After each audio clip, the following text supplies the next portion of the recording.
네, 안녕하세요. 갱스탁입니다. 자, 10월 4주차 주간 휴황 분석 방송 시작해 보도록 하겠습니다.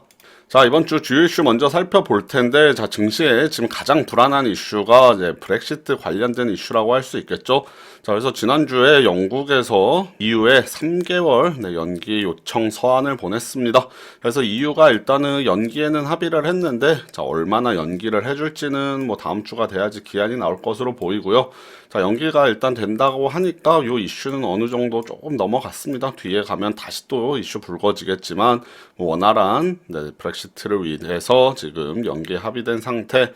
자, 영국의 존슨 총리 같은 경우는 3개월이 연기돼서 1월로 연기가 된다면 내년 1월이죠. 연기된다면은 조기 총선을 치르겠다 이렇게 얘기하고 있는데 일단은 브렉시트 이슈 어떻게 흘러가는지 좀 지켜봐야겠고요. 자, 이번 주에 ECB 통화정책 회의 있었습니다. 그래서 금리 동결하면서 현재 기조인 완화 정책을 계속해서 유지해 나가겠다. 자, 앞으로 뭐 인플레이션이 2% 목표치인 2% 달성을 하는지 지켜보면서 자, 현재 수준을 유지하거나 오히려 더 낮은 금리 수준을 유지할 수도 있겠다. 이런 성명이 나오면서 뭐 상당히 ECB 통화정책 회의 결과는 긍정적이었다라고 볼 수 있겠고요. 유럽 경기가 만만치 않다는 반증이기도 한 것 같습니다. 자, 우리나라 경기 뭐 심상치 않죠. 3분기 경제 성장률이 0.4% 나왔습니다. 자, 시장에서는 0.5에서 한 0.6% 정도 예상을 했는데 일단 0.4% 발표됐고요. 요 속보치기 때문에 나중에 이제 확정된 결과치 나올 텐데 그래도 올해 2분기 성장은 뭐 상당히 어려울 것으로 보입니다. 뭐 4분기에 1% 정도 성장을 해야지 올해 2% 달성이 가능할 텐데 뭐 현재 수준에서 1% 달성은 좀 어렵다라는 것이 전체적인 전망이라고 할 수 있겠습니다.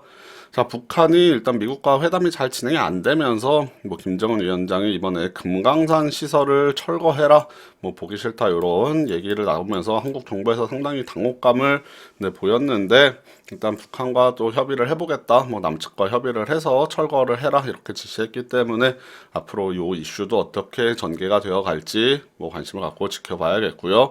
자, 우리나라 같은 경우는 또 WTO 개발도상국 지위를 앞으로는 주장하지 않겠다고 합니다. 자, 기존 것은 유지하겠지만 향후에는 뭐 지위를 포기하겠다. 자, 이렇게 발표를 했고요. 아무래도 우리나라 뭐 농산물 쪽 제외하고는 뭐 개발도상국은 이미 좀 벗어났다라고 할 수 있겠죠. 자, 다음 주 가장 중요한 이슈, FOMC 이슈 있습니다. 다음 주 29일, 30일에 열리는데 자, 기준금리를 또 인하할지 지켜봐야겠습니다. 일단은 전체적으로 시장에서는 기준금리 인하 가능성 상당히 높다라고 하는데 아마 이번 10월 아니면 그 다음 마지막 올해 FOMC에서 기준금리 인하하지 않을까 전망되고 있습니다. 자, 원달러 환율 최근에 조금씩 내림세가 없고 있죠. 1170원대까지 내려와 있습니다.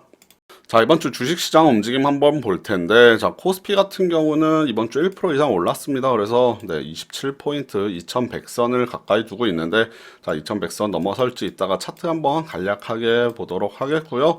자, 시장이 뭐 이번 주에 크게 움직이지는 않았지만, 뭐 전체적으로 좀 자세히 살펴보면, 급등락하는 종목들이 있었습니다. 그리고 최근에 코스닥에서 제약바이오 종목들이 뭐 상당히 급등락 반복해서 보이고 있는데, 이번 주에 뭐 1% 가까이 올랐습니다. 자, 코스닥 지수 뭐 0.9% 정도 올랐지만 마지막 날에 좀 하락하고 내려왔습니다. 제약바이오 HLB라는 종목이 최근에 엄청나게 급등하면서 셀트리온 헬스케어 제치고 시가총액 1위까지도 올라가기도 했는데 금요일날 또 급락을 했죠. 그래서 최근에 HLB나 그 다음에 신라제, 그 다음에 헬릭스미스 등의 제약바이오 섹터들 뭐 상당히 강세 보이다가 최근에 일부 조정 나타나고 있는데요. 일단은 뭐 코스닥 변동성 이제 강하게 나오기 시작했으니까 위든 아래든 뭐 지수 변동폭이 상당히 커지지 않을까 좀 예상되고 있고요. 자, 주식시장 차트 한번 간략히 살펴보도록 하겠습니다. 자, 코스피 차트 볼 텐데, 자, 이번 주는 한번 일봉 차트로 보도록 하겠습니다. 자, 전체적인 방향성은 위에서부터 고점을 낮추면서 내려오는 차트의 모습이다 라고 계속해서 말씀을 드리고 있는데, 자, 최근의 흐름을 좀 확대해서 보면, 2100선을 앞두고서 2100선 살짝 넘어갔다가 아래로 조정이 이렇게 나왔고요. 최근에 뭐 SK하이닉스 일단 실적이 시장의 예상치를 좀 상회하고 나오면서 자, 반도체 반도체 또 바닥론이 나오기 시작했죠. 그래서 반도체 이제 바닥 찍고 내년부터 다시 돌아설 것이다 이런 전망들이 많이 나오는데 자, 요 지점 전고점이 있는 2100선 요 지점이기도 하고요. 자, 이 2100선을 뛰어넘을 수 있을지 일단은 여기 강력한 매물대들이 좀 많을 것 같습니다.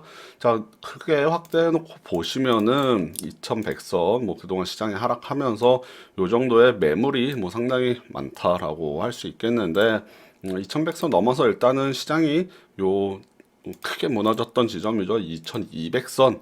요 정도 자리까지는 좀 빨리 올라와 줘야지 일단 그 이후에 추가적인 상승이 가능하지 않나. 일단 그동안 시장 하락하면서 매물이 많이 쌓였을 테니까 매물들 소화하는 과정 필요하겠고요.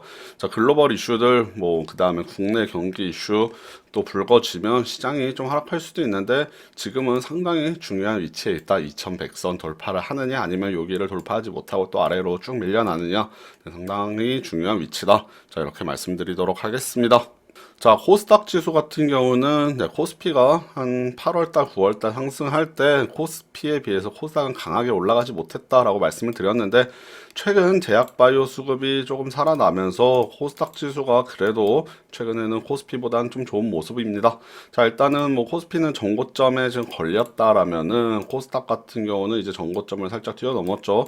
그리고 최근에 제약바이오 수급들이 많이 살아났는데 뭐 HLB 같은 경우 외국계 뭐 어디 운용사인가요? 어디서 공매도 쳤다가 엄청나게 손실을 많이 봤다 이런 뉴스들도 있는데 제약바이오 섹터의 움직임에 따라서 코스닥 지수의 방향성은 나올 것이고 우리는 그 중에 지수 자체를 보기보다는 어느 쪽에 수급이 좀 많이 쏠려서 움직이는지 이런 것들을 관심 갖고 지켜봐야겠습니다.